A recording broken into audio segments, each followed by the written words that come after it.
Hello और आज के इस एक्सप्लेनर में स्वागत है। आज हम एक ऐसी चीज पर चर्चा करने वाले हैं जो काफी तेजी से बदल रही है। मेरा मतलब है एआई अब सिर्फ स्क्रीन पर टेक्स्ट टाइप करने वाला पैसिव टूल नहीं रहा। ये अब एक active, native, multi modal agent बन चुका है।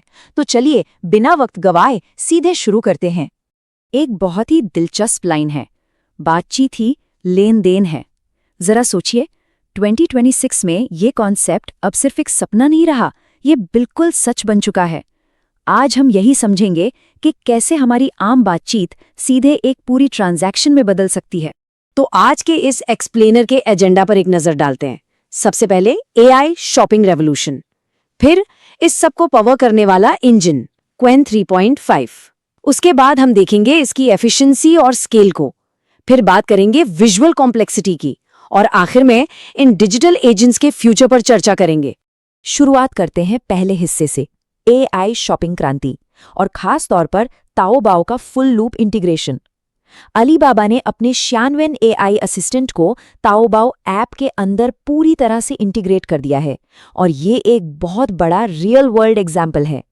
अब इसका असल में क्या मतलब है? देखिए, पारंपरिक ई कॉमर्स सिस्टम अब एक रुकावट पर पहुंच रहे थे। पहले ई कॉमर्स में एआई सिर्फ टुकड़ों में बटा हुआ था, जैसे सर्च में मदद कर दी या बेसिक सवालों के जवाब दे दिए। लेकिन अब ये पूरी तरह से एक सेंट्रलाइज्ड हब बन गया है, जो पूरी की पूरी ट्रांजैक्शन को एक ही जगह से मैनेज करता है। इसको इस तरह देखिए, पूरी ई कॉमर्स प्रोसेस अब एक लूप में आ गई है। प्रोडक्ट खोजने से लेकर उसे कंपेयर करना, ऑर्डर प्लेस करना, डिलीवरी ट्रैक करना, और यहाँ तक कि आफ्टर सेल सर्विस भी। ये पूरी शॉपिंग जर्नी अब आप एआई के साथ एक नेचुरल बातचीत करके पूरी कर सकते हैं। कमाल की बात है ना? आते हैं दूसरे हिस्से पर, इसे पावर करने वाला इंजन क्यूएन 3.5। इस शानदार एक्सपीरियंस के पीछे जो इंजन है उसको समझना बहुत जरूरी है। आप इस मॉडल को एक बहुत ही इंटेलिजेंट दिमाग समझ लीजिए, जो इन एप्लीकेशन रूपी हाथों को सटीक निर्देश दे रहा है। हम बात कर रहे हैं क्यूएन 3.5 397B A17B की। ये सिर्फ एक नॉर्मल टेक्स्ट पढ़ने वाला मॉडल नहीं है, ये एक नेटिव विजन लैंग्वेज मॉडल है। इसका सीधा सा मतलब ये है कि ये शुरुआत से ही टेक्स्ट, इमेजेस और वीडियोस को एक साथ और एक ही समय में प्रोसेस करने की अद्भुत क्षमता के साथ आता है। अब चलते हैं तीसरे पॉइंट पर, एफिशिएंसी मीट्स मैसिव स्केल। आखिर ये फाउंडेशनल मॉडल इतना स्मार्ट और कॉस्ट इफेक्टिव एक साथ कैसे हो सकता है? चलिए इसके पीछे के आर्किटेक्चर को समझते हैं। पहले इस नंबर पर ध्यान दीजिए, 39 बिलियन। ये कोई छोटी संख्या नहीं है, ये क्यूएन 3.5 का टोटल पैरामीटर काउंट है। पैरामीटर्स की इतनी विशाल संख्या इस मॉडल को ज्ञान और डेटा का एक बहुत बड़ा और शक्तिशाली भंडार देती है। लेकिन असली मैजिक इस दूसरी संख्या में छिपा है, 17 बिलियन। 397 बिलियन का भंडार होने के बावजूद जब मॉडल कोई एक काम करता है तो एक बार में सिर्फ 17 बिलियन पैरामीटर्स ही एक्टिवेट होते हैं, और यही वो चीज है जो इस सिस्टम को बिजली की तरह तेज रफ्तार देती है। ये शानदार काम स्पार्स मिक्सचर ऑफ एक्सपर्ट्स या एमओए आर्किटेक्चर के जरिए होता है। इसे एक विशाल अस्पताल की तरह समझिए। अस्पताल में हर बीमारी का एक्सपर्ट डॉक्टर होता है, राइट? लेकिन जब कोई मरीज आता है तो सिर्फ उसी डॉक्टर को बुलाया जाता है जिसकी जरूरत होती है। ये मॉडल भी बिल्कुल वैसा ही करता है। किसी काम के लिए सिर्फ जरूरी सबनेटवर्क्स को ही चालू करता है, जिससे स्पीड बढ़ती है और कंप्यूटिंग कॉस्ट में भारी कमी आती है। अगर हम परफॉर्मेंस की बात करें तो जब हम क्यूएन 3.5 को जीपीटी 5.2 और क्लॉड 4.5 ओपस जैसे टॉप मॉडल्स के साथ कंपेयर करते हैं तो रिजल्ट्स आपके सामने हैं।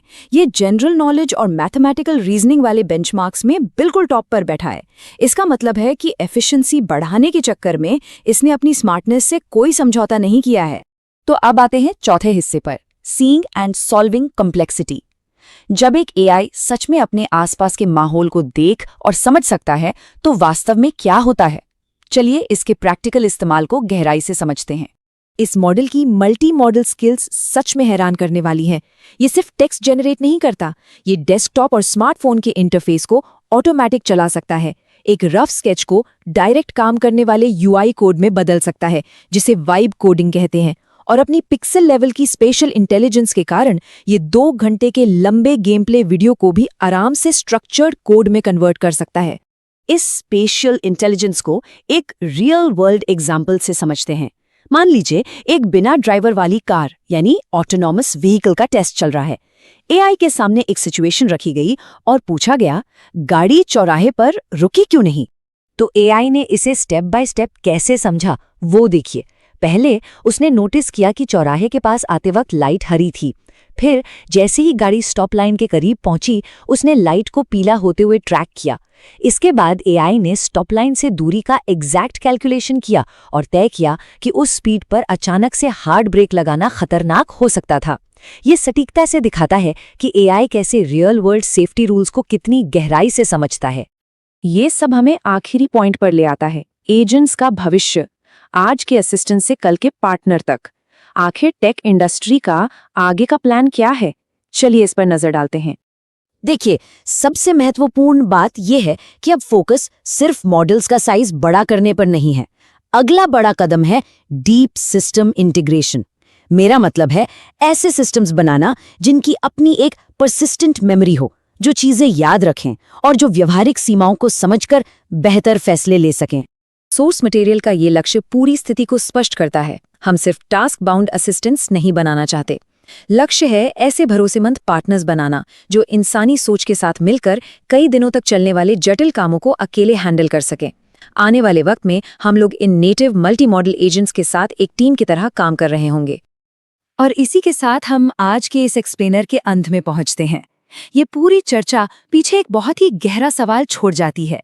जैसे जैसे ये कॉन्वर्सेशनल एजेंट्स हमारी फिजिकल और डिजिटल दुनिया को नेविगेट करने का मुख्य जरिया बनते जा रहे हैं, अगली बार हम इनसे कौन सी जटिल समस्या सुलझाने के लिए कहेंगे, इस बारे में जरूर सोचिएगा।